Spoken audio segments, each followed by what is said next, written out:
I bought a painting at a thrift store of a beautiful young angel a few months ago. I was immediately drawn to it, which isn't typical for me. I'm not into art or angels. I hung it up in my bedroom the same day I bought it. The next morning when I woke up, the living room lights were on. I thought that was strange, that I wouldn't have noticed I left them on when I went to bed, since I can see my living room from my bedroom and would notice if the lights were on. The next night, I made sure they were off when I went to bed. Sure enough, the next morning, they were on again. Same thing happened the next night. This time, I woke up around 3 a.m. and could see from my bed the living room lights were on again. After that third night, I never had an issue again. So I chalked it up to some type of electrical thing, and it being a coincidence with the painting. Although the lights never turned on automatically during the day, just while I was asleep. Then just the other day, I was in my bedroom putting laundry away and the painting started swinging. Like it was very, very noticeable. I just sort of stared at it, watching it, and then it just stopped. That's never happened before. Nothing could have hit it. There were no breezes or drafts. It was really, really swinging. Not sure what to think. I don't get a bad feeling from it. I should mention I live by myself. So no one could have turned on the lights on after I went to bed or moved the painting.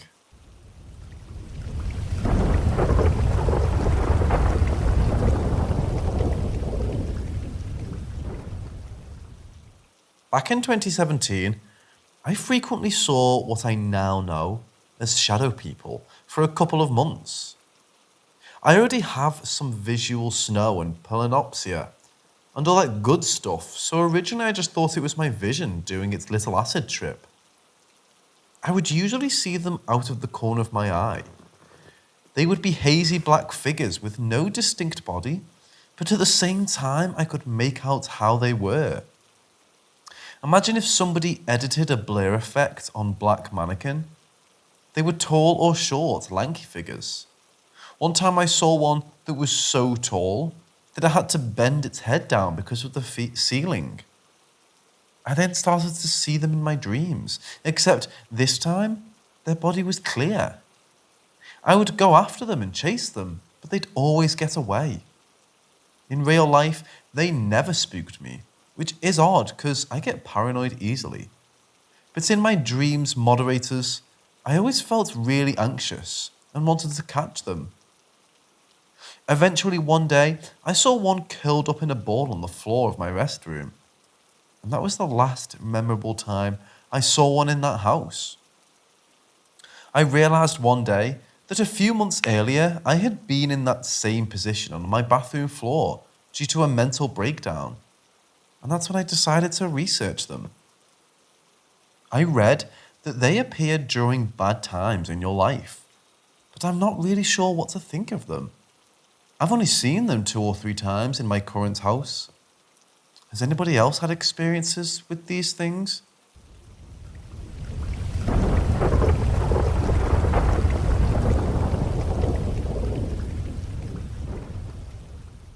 So I moved into my new house right as the pandemic started. It was pretty alright. Nothing was really off to me, besides the initial offness of living in a new house. So now it's September, and it's about 11 p.m. I don't usually fall asleep early, and my parents knock out around 9. At the time I was calling some friends on Discord. All of a sudden, I hear this really loud crash in the room next to mine, my dad's office. I flinch and tell my friends about it, but before I could investigate, I hear my dad come out of the room. I assume he knocked something down while taking his meds. He's diabetic and needs insulin, so I brushed it off. It was still odd though, because he doesn't ever stay up late. At 1 a.m, I hop off the call because I'm tired. I walk out of my room to use the restroom, just for me to see a random basket laying on the floor in the middle of his office. I was familiar with the basket, because he usually kept cotton pads in it. But it was weird that my dad, who loves to keep stuff organised, left it on the floor. I go back to my room, and as I try to fall asleep, I suddenly see the light around me darken and the overwhelming feeling of somebody standing behind me. Because my back was to the rest of my room, I immediately turn around in panic. I don't see anything though, and eventually fall asleep. The next day, I ask my dad about him knocking down anything, and he looks at me really confused. Apparently, he had heard the crash by my parents' room, which is on the opposite side of the hallway, and went out to investigate it, hence why I heard him moving around. I asked him about the basket, and he said that he found it on the floor too, and was confused as well. Considering how small it was, it sounded like somebody grabbed it and flung it into the ground aggressively. There was no real explanation as to how it could have landed where it did, because it was usually on my dad's desk across the room. We blessed the house, but I still have small odd things go on in my house sometimes.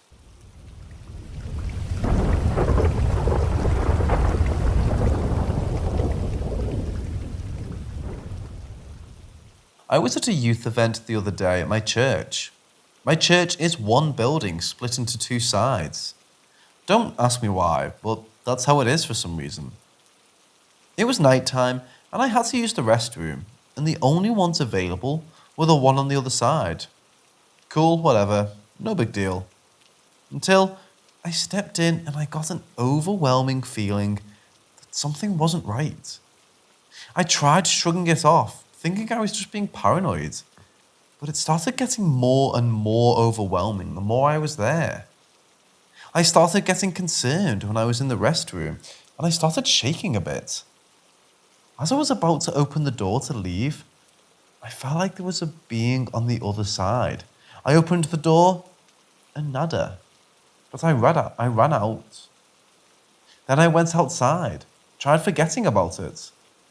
Then the youth pastor and the pastor's kid ran out of the church.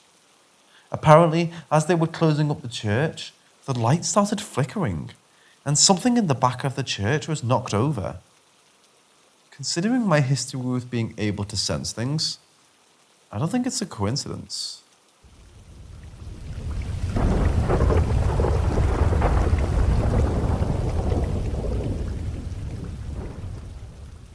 This was early December 2020. My husband and I live in a duplex, and my sister and brother-in-law have the other side. I woke up early in the morning, maybe around 1 a.m, because my dog was moving around a lot. He seemed scared. He really doesn't like loud noises, especially after the big earthquake we had a couple years ago. We're in Alaska. And he was acting like he did when the earthquake happened. So then I started hearing weird noises. The closest thing I can describe it was an avalanche from far away, like a deep whoomph sound. We definitely don't live close enough to a mountain to hear an avalanche though. It went on for about 40 minutes, off and on. I tried to wake my husband up, but he's a heavy sleeper and didn't really fully wake up, and he said he didn't hear anything. It was creeping me out, so I went to the Facebook group for our area, which encompasses the whole road and all the neighbourhoods branching off it, probably a 15-mile radius. And someone actually posted asking about the noises. About 45 people had liked and commented on it, all saying it had woke them up too. Some people said it was actually shaking their house, like a vibration almost. Others just said it was loud and rumbling. No one had a specific answer, but it seemed like the people living off of one road in particular heard it the loudest and actually felt it, but that it wasn't an earthquake. There's no airport nearby, and this definitely didn't seem like an airplane. Some people asked if it could have been the military base in the city across the inlet from us, but that still seemed too far off. Plus, the base usually posts when they're running training, or someone who works there will usually bring it up. Anyway, no one had a specific answer to what it was. The road we live off is pretty long, and we live nearly 10 miles down it. My sister lives a mile away, and my parents are about 5 miles away. When I told my family about it the next morning, none of them had heard it. My brother-in-law, who lives next to us, even said he was awake during the time I heard it, and he said he didn't hear anything. I know it happened because other people did hear it, even if it was a small group compared to the amount of people living in the area. I just don't know how so many other people didn't hear it. It was just very odd. And people who have lived in the area for over a decade said they never heard anything like it. Still, honestly creeps me out when I think about it, but it hasn't happened since. My brother-in-law joked about aliens and the like, but really, who knows?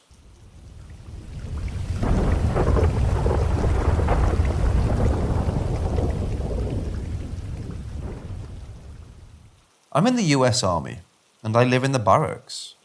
The building I live in is old, so there's the possibility that this is something else, but I'm not 100% sure. Two details that might matter or might not. One, I live on the 5th floor, on a corner of the building. Two, I don't have a roommate. About a year ago, I first got the feeling that I wasn't alone in my room. It was uncomfortable at first, but I did my best to ignore it. This feeling was amplified when I have my closet door open for any amount of time, and comes with the feeling that I am being watched. Then came the tapping. The tapping happens sporadically, but almost always at night, never during the day. It usually sounds like it comes from my closet or maybe the wall next to my closet door, where my mirror sits on the wall. The tapping has no rhythm to it. Sometimes it will be 3 or 4 taps. Sometimes it's 8 or 9. Sometimes it's a gentle tap, like someone tapping their finger on the door. Other times, it's as if someone is knocking on the door. It sounds almost muffled. It's loud enough that I can hear it clear as day, but it doesn't vibrate the whole door or wall like it would if I was to knock on the door or tap on the wall. Either way, this tapping and banging sounds like something is very clearly trying to get my attention. I've tried to record the banging, but audio and video recordings don't seem to capture what I hear.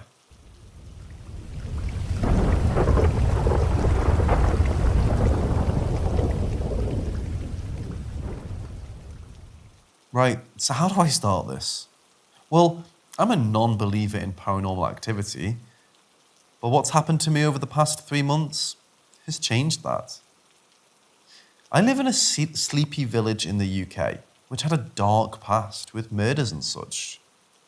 About a year ago, my next door neighbour died and his dead body was left to rot in a chair, since his family never visited. I was quite close to him, and when I found out, it hurt. After a few months, the house got cleaned out by the family, and the chair that he died in got put into the back garden. I can clearly see from my bedroom window. I was talking to one of the people who live the other side of the street to me, and they said they had seen a white figure sat in the chair. I thought nothing of it, since I didn't think ghosts or spirits existed. And this kept happening until the chair got taken away by the council.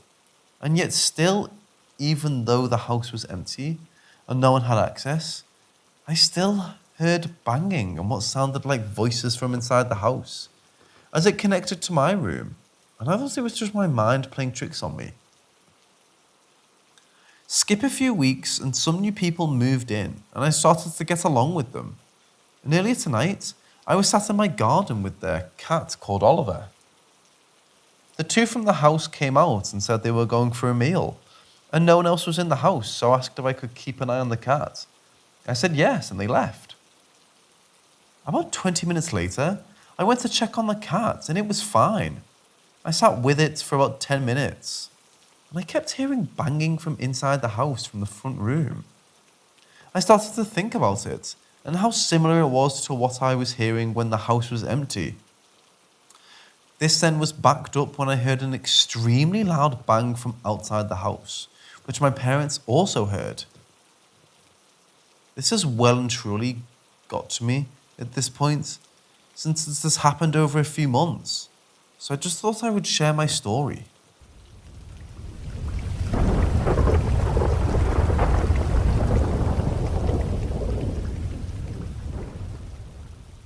I had two crazy encounters when I was about 4 years old. I'm 24 now, and I still think about them all the time. The first encounter was when I was in bed trying to sleep. Suddenly, a human-like figure rose from the floor and stood there just looking at me from the end of my bed. It was short, like a child. I got the feeling that he was a boy. I got scared and sort of was screaming for my mom. She came into my room to get me, and she took me to her room to sleep in between her and my dad so that I would feel better. The same exact figure rose from the floor at the end of their bed too. I started screaming again, so my mom picked me up and started taking me back to my room. As she carried me down the hallway in her arms, I began seeing the figure following behind her. It was scaring me so much that I kept screaming and started thrashing around in her arms. She placed me back in my bed and left the hallway light on as a nightlight to calm me down. I didn't see the figure ever again after that. The second encounter that I had was not too far apart from the night of the first one. I got up in the middle of the night looking for a pack of cheese crackers. 4-year-old me's favourite snack, lol. I was in the kitchen climbing up on a chair to get to the crackers in the cabinet. And as I was turning to get back down, there was a short, alien-like creature standing in the corner watching me. It had huge eyes and a cape draped around him with a tall collar. I was frozen with fear for a few seconds. I didn't know what to do next because I was standing where the kitchen was. I jumped down and just darted past it. I actually moved aside for me, like it was just giving me room to run past. I continued running back to my room and stayed there. I haven't seen her since.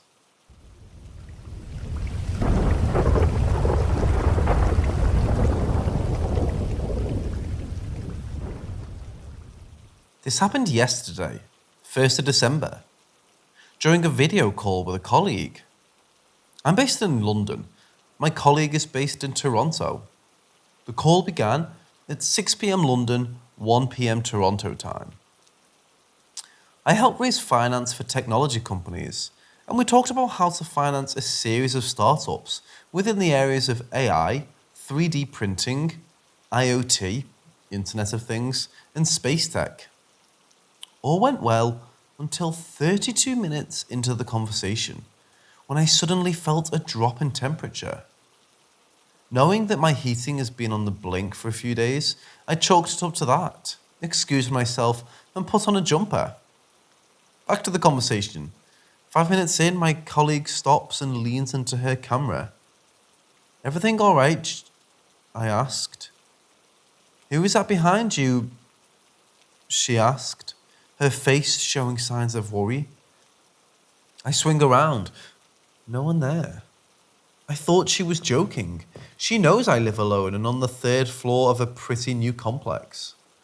I told her that her tactics to scare me aren't going to work. I don't mess with the paranormal due to issues in my past, and I don't play around with Ouija boards, etc. And the apartment is new and not built on a burial ground, etc. She looks at me worried and explains that she is deadly serious. 5 minutes after I returned with the extra layer of clothing, I was holding forth on the cash flow forecast of a company. She noticed movement behind me. It came into focus and saw a woman, young in her 20s, average build, Caucasian, stood directly behind me, staring intently at me. I asked for more details, My colleague said, I've never seen anyone stare with so much hatred as anyone before. Not in real life, but in the movies. I initially laughed it off, but my colleague was disturbed enough to cut the call short and send me the company details by email. I wandered around my apartment checking. Even talked to my landlord who brought the apartment when complex, when it was brand new. He said that as far as he can tell, no one of that description has ever lived in my apartment or in the complex.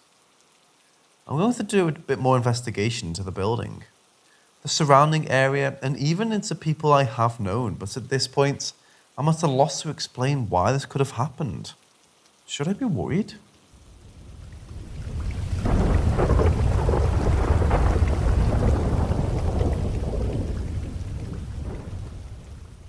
To set the scene, my family are of Hindu-Indian background that settled in the UK in the 1960s.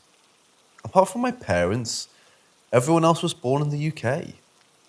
Two things of note are A, my grand uncle was a Hindu exorcist. B, the Hindu religion, or Santana Dharma to give it its correct name, has an extensive belief structure based around the dark side, demons, monsters, witchcraft, etc., that is also affected by the local environments and folklore. As a family, we moved to a new house that was previously owned by an elderly lady.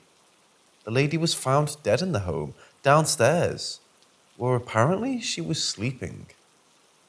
The only furniture that we kept was a beautiful wardrobe that had a long mirror on its door. It was situated in the master bedroom. Within 2 years, my father died. Apparently, a heart attack. He did have underlying illnesses. Then, within 6 months, weird things began to happen after my first nephew was born. My mother said she saw my father looking over his first grandchild early one morning. After that, she began to hear voices coming from the master bedroom, calling her name at odd times when no one else was in the house. The family put it down to stress and grief. No more occurrences until my second nephew was born. His birth seemed to trigger a cascade of events. Initially, it was voices that would moan in agony, coming again from the wardrobe area of the bedroom. Then shades, or shadow people, crossing the top of the stairs. My mother and sister-in-law were scared to tears when they heard screams and footsteps pounding all around them, yet no one else was in the house. Then the attention centered on my youngest nephew. He was 2 when it began. He would sit for hours talking to various presences in various rooms in full front view of the whole family. One evening, everyone was in the living room just talking. The 2 boys were playing with their respective toys when suddenly the youngest stopped and shouted loudly, "No, no, no, no! Stay away, stay away, stay away!" My brother had to hold him tight to stop him from having a fit. From then on, one adult would always be with him. Finally, one night my sister-in-law woke to hear her name being called. She looked to the wardrobe and found people on the other side, looking into the room. Most of them were of Indian heritage. She thought she was dreaming, went back to sleep, but awoke an hour later. Again, the people were still there, but this time, she saw one pushing its way through the mirror into the bedroom. This is when her screams woke everyone. Cue the whole house lit up and the family staying at a cousin's place that night. Next day, we brought in a Hindu priest who went around. He came back down, looking very unsettled. He told us that the old woman who owned the house was living downstairs because of the mirror. The mirror was the focal point of all the issues. It was acting like a portal, and our family history of dealing with the occult, my granduncle, had attracted all the individuals in our family who had died and not reincarnated due to attachment to this material world. They were angry and hungry. They were looking for peace, so they decided to use this portal to attract the attention of the family to do the final rituals for them, hence all the activity and attacks, etc. We asked what would happen if we just got rid of the wardrobe. His answer, now 30 years old, scares me to this day. It won't matter. They have gained a foothold in our world. The door has been opened. If you don't do the rituals in India, they will possess the youngest, and then each one of you in turn. You will all die, but not before you suffer mightily. My brother, sister-in-law, mother, and youngest nephew, the most affected, went to a special place in India and did the rituals over a day. The moment the final mantra was spoken, myself and my eldest nephew heard the door of the wardrobe shut forcefully. Then, under the instructions of the priest, we took the wardrobe apart, taking care not to break the mirror, and then disposed of it. Today, 30 years later, my youngest nephew is 32 and hates all things spooky. My sister-in-law only uses small vanity mirrors, and I sometimes get sudden chills that alert me to never look into any mirrored surfaces within the location I'm in. I did once, and scared myself so badly, I didn't leave my house for a week. It seems that the occult sensitivity that made my granduncle an exorcist jumps one generation, and now it's myself and two cousins who display, to varying degrees, sensitivity to the occult. I appreciate your reading in patience so far. I've collected more anecdotes of the South Asian occult experience in the West and India. Maybe I can relate some more here. In the meantime, please be incredibly careful what furniture you keep or old furniture you buy, and if you can, do buy brand new mirrors.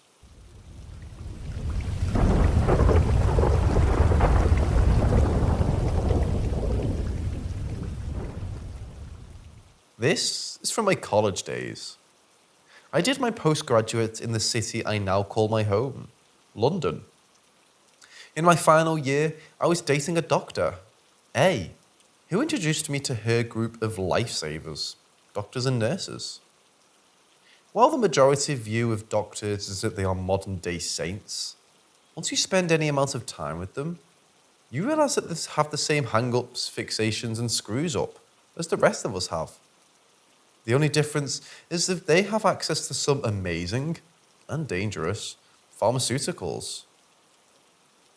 One of the group, James Christian, was your typical third-generation medical professional.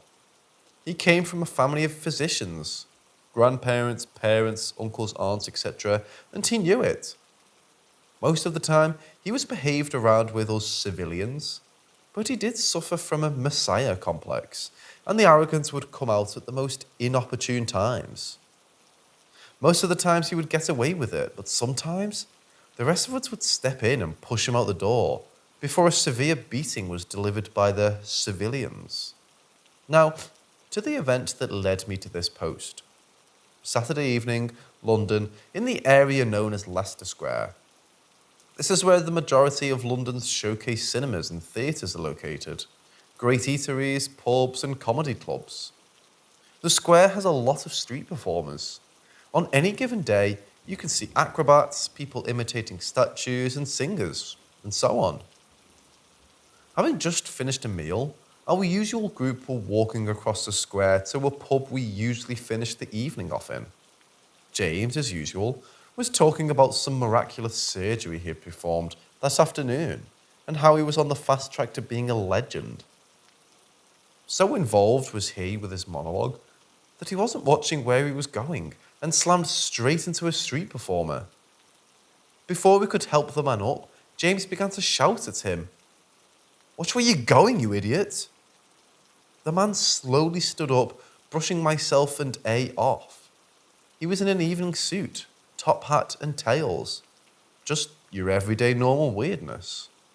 But what really freaked everyone was his gaze. He had these intense, staring eyes. He looked at us all, one by one, slowly. Finally, his gaze rested on James. "What the hell are you looking at, freak?" The man didn't say a word, but his body language spoke volumes. "I asked you what the hell you're looking at, you freak."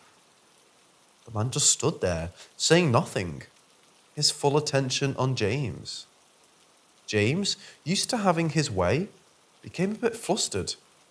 You're nothing but a street performer, pal. I save lives. I'm a doctor. What are you?" Again, the man just stood there, still, just staring. The rest of us had now become unnerved. This wasn't going to end well. A pulled at James. "Come, let it be. Let's get a few drinks." James allowed himself to be led away. The man just stood there, just staring.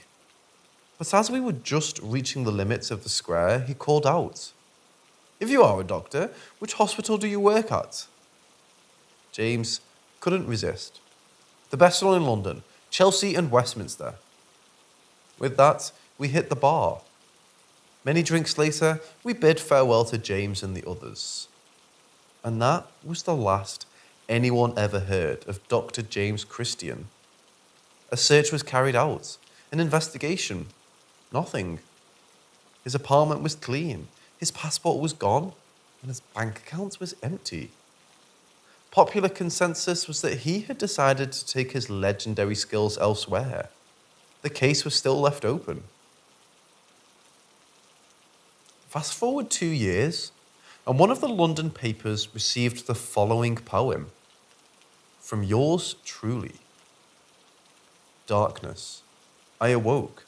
I looked outside, and there it was. Gaslight and mist. A brilliant combination. To commit, the perfect mutilation. I sat up and slipped on my breeches. I cut my face and gazed at my watches. Midnight was near, but my mind was far from clear. So I took a pill and thought about the drill, the one I used on Dr. Christian when he asked the wrong question. "Are you mad?" he squealed as he struggled in vain. "Of course not," said I, as I pierced his brain. There was a fountain of blood. He screamed and screamed. I got tired of his voice, so I ripped out his spleen. But enough of these thoughts, for the hour is here. A woman must be caught. I must see her fear. My instrument of torture is a knife from my butcher. It's dirty and worn, and it's cut through tendon and bone. I put on my cloak, and then my hat. I open my door and skin a cat. I walk in shadow, I stalk the night. I hear a horse laugh. Heh, heh, heh. I will dine tonight. They say I am dead, that I never existed. But in this, the killing season, they soon will have reason to remember you're truly Jack. The police made the usual inquiries, but concluded that this was a hoax. Someone who knew about the disappearance of James and had made a fixation on Jack the Ripper. So I'm not too sure. I sometimes still go to Leicester Square, still visit the cinemas and theatres, but I make sure that I look where I'm walking, and I never, ever disrespect any street performer, especially one who's dressed in a top hat and tails, and who has a stare that gives truth to the phrase, "If looks could kill."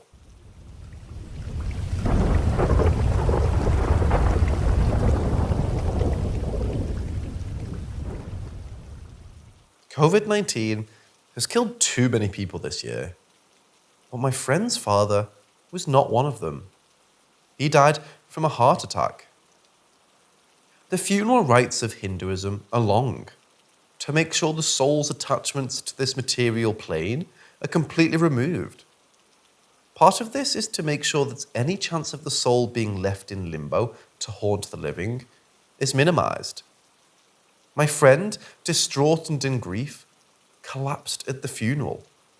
Her relationship with her father was one of those loving father-daughter relationships, immortalized in Hallmark cards, memes, etc. Fast forward 4 months to a few weeks ago. I was on a video call with her, explaining a paranormal incident that happened to me during a Zoom call. And out of the blue, she said she wanted to do a Ouija board session to contact her father. I said that this was a very, very bad idea. I sent her links to the many stories about how Ouija boards are a portal to trickster entities and all the bad stuff that will result. She, in an emotional state, began to berate me for not supporting her in her time of need. After a few harsh words on both sides, she shut the call down. I heard nothing until the 27th of December. Her brother called. I asked how she is. He explained that she did a Ouija board session over 4 days with 2 of her girlfriends. The 2 others didn't report any activity or harm, but his sister was in a bad way. First, it was nightmares of their father appearing and turning into something else. Then she started waking up in the middle of the night to find a figure standing at the foot of her bed. Finally, during the daytime, a figure began to appear in odd reflective surfaces. The family reached out to a priest who is knowledgeable in these matters, and it seems that things are slowly getting under control. I told the brother that I'm happy that this is the case. His final comment was, "Would you take the board and get rid of it for us?" I said no. Best to give it to the priest. He would be able to handle it. I clicked the video call off without saying goodbye. Reason? He said that last sentence with a smile, which put me on edge. I think that all is not right in my friend's household, but I'm too scared to pry further.